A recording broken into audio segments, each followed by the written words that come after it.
राम राम। आप सभी के अंदर विराजमान मेरे परम पिता परमात्मा को मेरा कोटि कोटि नमन। हमारा सतगुरु सुखराम जी महाराज के ग्रंथ में सत स्वरूप आनंद पद ने अक्षर निज नाम ग्रंथ चल रहा है। सतगुरुदेव ज्ञानी से ज्ञान चर्चा कर रहे हैं। सतगुरुदेव ज्ञान के आधार पर समझाते हुए कहते हैं कि हे ज्ञानी, ब्रह्म ज्ञान और सत्स्वरूप के ज्ञान के अंतर को समझो। ब्रह्म ज्ञान जब तक कोई बात कहने में आ रही है, बताने में आ रही है, सुनने में आ रही है, करने में आ रही है कि किसी करनी क्रिया और बताने में तुम ये बता रहे हो, ये देखा, ये जाना, ये किया, तो तब तक तो ब्रह्म ज्ञान है। लेकिन जब वो सत्स्वरूप का ज्ञान इससे अलग है, न वो बताने में आता है, न कहने में आता है, न अक्षरों में आता है, उसको अनुभव किया जाता है। वो सत्य का स्वरूप है, वो परमात्मा में मिलने का ज्ञान है। उसे केवल ज्ञान कहते हैं, उसे आनंद पद ने अक्षर निज नाम का ज्ञान कहते हैं। सतगुरुदेव ज्ञानी को समझाते हुए कहते हैं, बालक ब्रह्म स्वरूप है, भर जोबन में जीव, जब विज्ञान प्रकाशियो तब समरत कहे सीव, तब समरत कहे सीव, दशा तीनों इण पाई। तो सतगुरुदेव ब्रह्म के स्वरूप को समझाते हुए कहते हैं कि हे ज्ञानी, इस बात को समझो, बालक यानी बच्चा जब छोटा होता है तो वो ब्रह्म का स्वरूप होता है।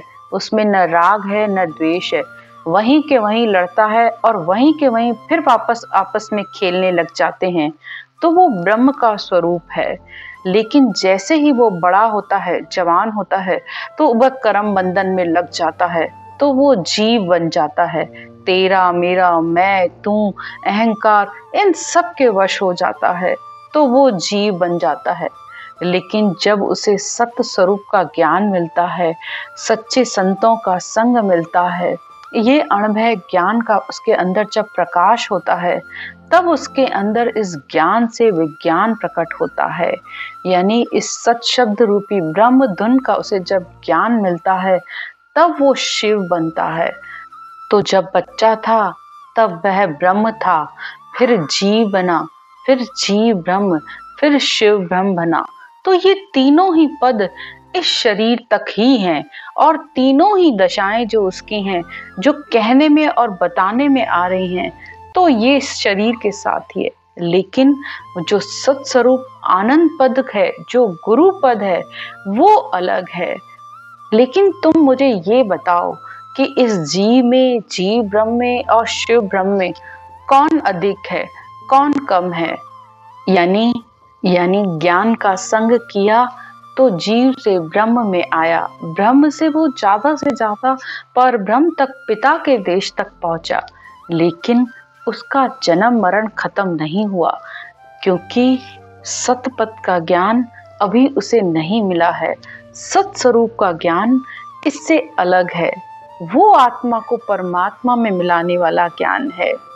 आगे सतगुरुदेव कहते हैं, गुरु पद न्यारो सत्य है, जूं अमर फल होए, और राम लग भक्ति सो, अनजल जड़ियां जोए, अनजल जड़ियां जोए, सर्व सुख जहां जावे। सतगुरुदेव कहते हैं कि जो गुरु पद का ज्ञान है, जो सत्स्वरूप का आनंद पद ने अक्षर का ज्ञान है, वो अमर फल की तरह है। संसार में अनेक जड़ियां हैं, अनेक ही जड़ियां से रोग मिट सकता है। यानी कितनी तरीके की जड़ी बूटियां हैं, उनसे रोग मिट सकता है, लेकिन आत्मा का अमर तत्व उसे प्राप्त नहीं होता है। अमर तत्व के लिए तो उसे अमर फल ही खाना पड़ेगा, और ने अक्षर अमर फल की तरह है। वो गुरु पद है, वो अमर करने वाला है। और संसार की जितनी भी जड़ियां हैं, वो अन्न और जल की तरह हैं। सब सुख आपके लिए हाजिर हो जाएंगे, लेकिन जिस तरह अन्न खाओगे फिर वापस भूख लग जाएगी, जल पियोगे लेकिन फिर प्यास लगेगी। तो ब्रह्म तक का ज्ञान भी इसी तरीके से है। आप करोगे, आपके लिए सारे सुख हाजिर हो जाएंगे, लेकिन सुख के पीछे फिर दुख है ही है, क्योंकि जहां उसका पुण्य खत्म हुआ, फिर आपके लिए वो दुख होगा ही होगा। तो सुख और दुख यानी आत्मा का जन्म और मरण इससे नहीं मिटता है। यूं करणी रट राम मुकत लक जन फल खावे, सुख राम उपाया 100 नाना विध की जोए, गुरुपद न्यारो सत्य है जो अमर फल होए। तो जैसी जैसी करनी करते हैं वैसा वैसा फल मिलता जाता है। अनेक तरीके की विधियां करनियां करते हैं, उससे फलों की प्राप्ति हो जाती है। लेकिन गुरुपद का ज्ञान, सत्स्वरूप का ज्ञान, वो सत्य है, वो अमर फल की तरह है जिससे आत्मा का जन्म मरण मिटता है।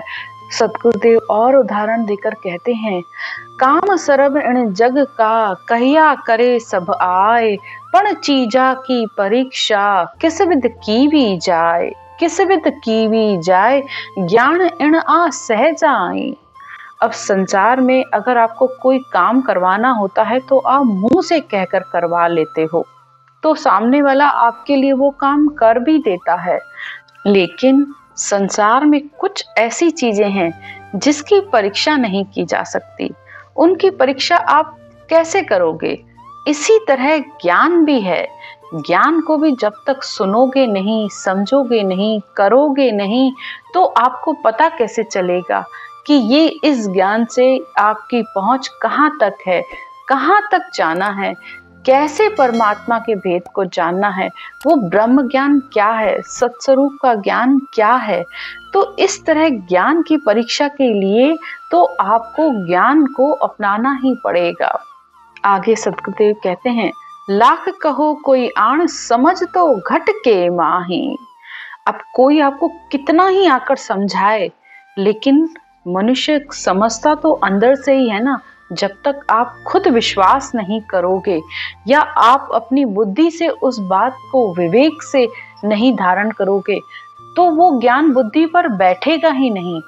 कोई कितना ही कहे कि ये चीज अच्छी है, लेकिन आप मानते हो क्या जब तक खुद उसका इस्तेमाल नहीं करते हो?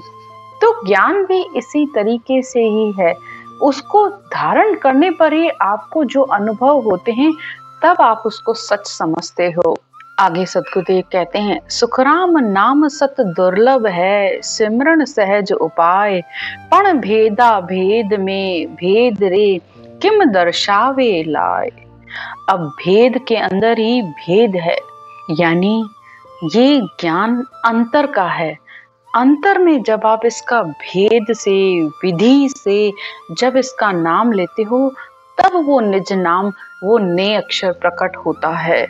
तो सदगुरुदेव एक जगह इस बात को समझाने के लिए कहते हैं, शब्दासु शब्द ठहराओ, यानी शब्दों का ज्ञान है। इस ज्ञान को शब्दों से ही शब्दों को समझो, यानी शब्द यानी ज्ञान, और फिर ज्ञान से के अंदर ही उस सिमरन करने का जो भेद है उसको समझो और उसको अंतर में करो, इस श्वास और प्रश्वास में। तो भेद के अंदर भेद है, इस रहस्य को जानना है कि वो ने अक्षर, वो ब्रह्म धुन कैसे आए। जब वो आएगी तब आपको इस सत्स्वरूप के ज्ञान का महत्व समझ में आएगा। सुखराम नाम सत्य दुर्लभ है, तो ये सत्य नाम दुर्लभ है, विरलों को ही ये ज्ञान समझ में आता है। नहीं तो लोग सुनकर भी उठकर चले जाते हैं और पूछते भी नहीं हैं कि कह क्या रहे हो, करना क्या है, इतना तक भी नहीं समझ पाते हैं। लेकिन सदगुरुदेव कहते हैं, जिस पर परब्रह्म की कृपा हो, जिस पर सदगुरु की कृपा होती है, उसकी बुद्धि पर ये ज्ञान बैठता है और वो आत्मा इस ज्ञान को धारण करती है। तत्रूपी गुरु की दिल मेहर भाई, निज नाम जाग्या शिष्य तन माही। जब तत्व रूपी गुरु भी, जिसके पास परमात्मा की तरफ से औदा है, जो परमात्मा से इस ज्ञान को लेकर संसार में हंसों को तारने के लिए आए हैं, ऐसे संतों की जब मेहर होती है तब इस निज नाम का भेद मिलता है और तब ये निज नाम अंदर जागृत होता है। तब ये आत्मा उस सत्स्वरूप के ज्ञान को, उस अगम देश को जान पाती है। आगे सदगुरुदेव कहते हैं, रागी पागी पार खूं नाड़ी वैद अरुण्याव इणविद ज्ञान प्रकाश रे किस विद सीख्यो जाय, किस विद सीख्यो जाय ज्ञान पद कहत न आवे। सदगुरुदेव कहते हैं कि संसार में जैसे किसी को राग गाने वाला है तो वो गाने को सीख कर, रागों को सीख कर गा सकता है। इसी तरह पागी यानी जो पैरों के निशानों से खोज कर लेता है कि वह मनुष्य कौन है, क्या है, कहाँ है। इसी तरीके से नाड़ी वैद, वैद नाड़ी देखकर, हमारी नब्ज देखकर बता देता है कि कौन सी बीमारी है। और इसी तरह न्याय करने वाला सारी बातों को सुनकर वो इस नतीजे पर पहुंचता है और न्याय करता है। इसी तरीके से संसार में हर चीज की परीक्षा है, लेकिन सत्स्वरूप के ज्ञान की परीक्षा नहीं हो सकती है। हर ज्ञान को सीखा जा सकता है, लेकिन जब तक अंदर सत्शब्द का, इस ने अक्षर का ज्ञान प्रकट नहीं होता, उसका प्रकाश नहीं होता, तब तक वो कहने में नहीं आता है। आगे सदगुरुदेव कहते हैं, कथनी सबे उपाय ब्रह्म माया को गावे। और जब तक कह रहा है, बता रहा है, तब तक वो ब्रह्म और माया तक को ही वह जान पाया है, इससे आगे वो नहीं जान पाया है। सुखराम समझियो ज्ञान की उपजे नर उर्माए रागी पागी पार खूं नाड़ी वैद अरुण्याय।